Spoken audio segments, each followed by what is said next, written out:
Jared, fighting again internationally, you've done it before. It's nothing new to you. But what do you think? Do you enjoy getting a chance to get out and see the world a little bit, or is it more convenient to just stay home? No, I love it. I love the traveling the world and everything, getting to see these places that I'd never go see on my own probably. And actually, I think that's one of the most rewarding parts of this whole thing, besides just the whole competition of it and getting to compete still outside of what I used to do. And you know, getting to see the world and everything is priceless to me. It's amazing.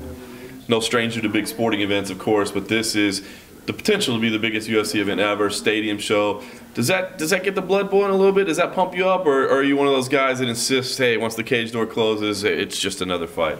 I don't get nerves very often or anything, you know, from just the big NCAA tournaments and stuff like that, and the rivalries from OU, OSU. You know, but when I think about this a little bit, I mean, I start getting a little bit jumpy. So I'm like, man, this is going to be fun. It's going to be crazy. But once I get there and everything, it's going to be like, it all goes smooth. Nice. Right about 2 full years in the UFC now. Quietly built a 5-1 mark in the UFC. I mean, that's a very impressive UFC record, but maybe not as much buzz as some of the other guys in the division. Frustrating at all? What do you feel about that?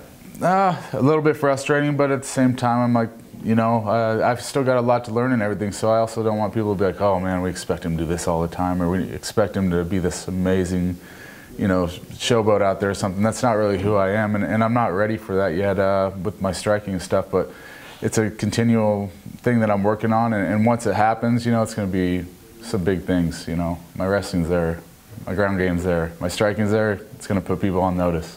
You mentioned that. I mean, the decisions, I think, is probably what you're getting to, right. Ultimately not getting the finishes. So it does sound like it does weigh in the back of your mind a little bit, like you do feel it's something you need to change, but at the same time, you got to make sure you don't get out of your comfort zone. Yeah, for sure. You know, you got to win. It's kind of job security in a way in this sport, this line of work. You know, winning is everything, and if you can do it impressively, that's the bonus. You know, that's the icing on the cake. But you got to win, though. Winning's number one.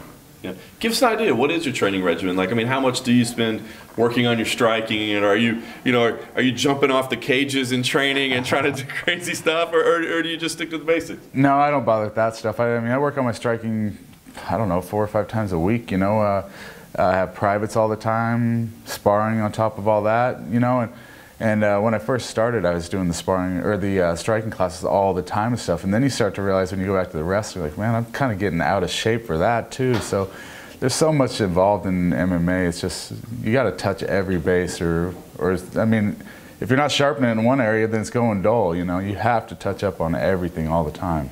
Yeah, you get this matchup, Stefan Struve.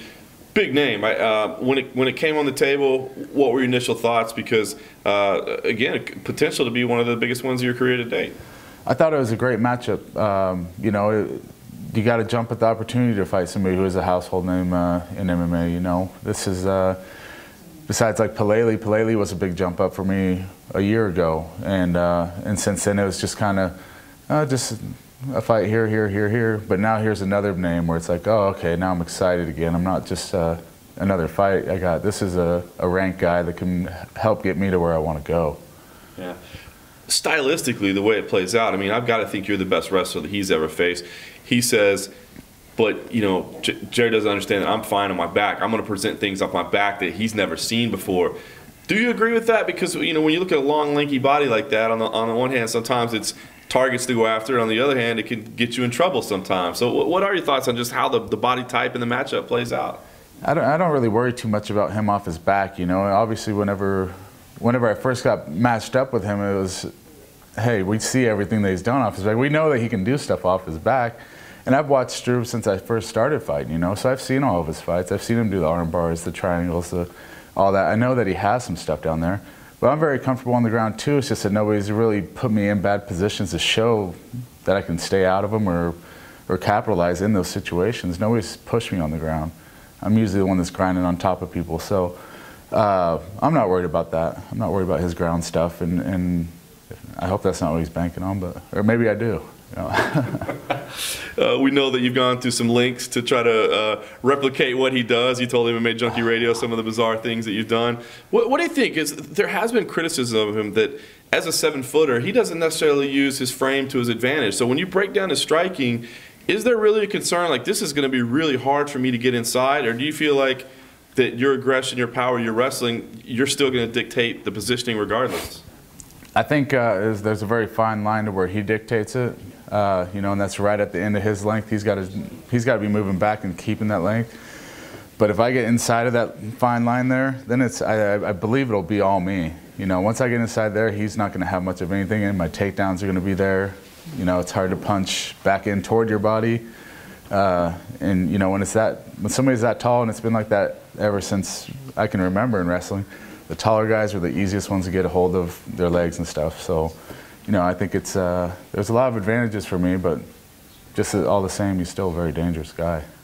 What do you think the future holds for you? I mean, I know at the end of the day, every fighter's thinking title. That's the only reason they're in this. Still probably got a couple steps to go, but in the heavyweight division, it doesn't take as much, I think, as in some of the other divisions. So what are you looking for? What are the goals right now? What's on the horizon for you? I think just getting more comfortable out there and with my striking and everything. Like I said, you know, I think that from everybody that I've met and I've talked to about striking and whatnot from experience they've had, other fighters, they said one day it just clicks for them. They said, you know, just one day it just clicked, and it just came natural to them. I'm just waiting for that day to come. And like I said, with my wrestling and the way I feel on the ground and everything, and once I get that stride and striking and everything, everybody's going to be, you know, worried that it's going to be a bad matchup for anyone. When you hear the criticisms, do you get bummed out, or do you think like, I wish that son of a gun would just let me double leg? I'll show him what wrestling's about. I'll show him what this feels like. I don't listen to it too much. I mean, you know, we hear all this stuff. I've heard it for a long time. I mean, all the way from high school, you saw all these people criticizing about stuff. It's just in one ear, out the other, and just keep moving forward.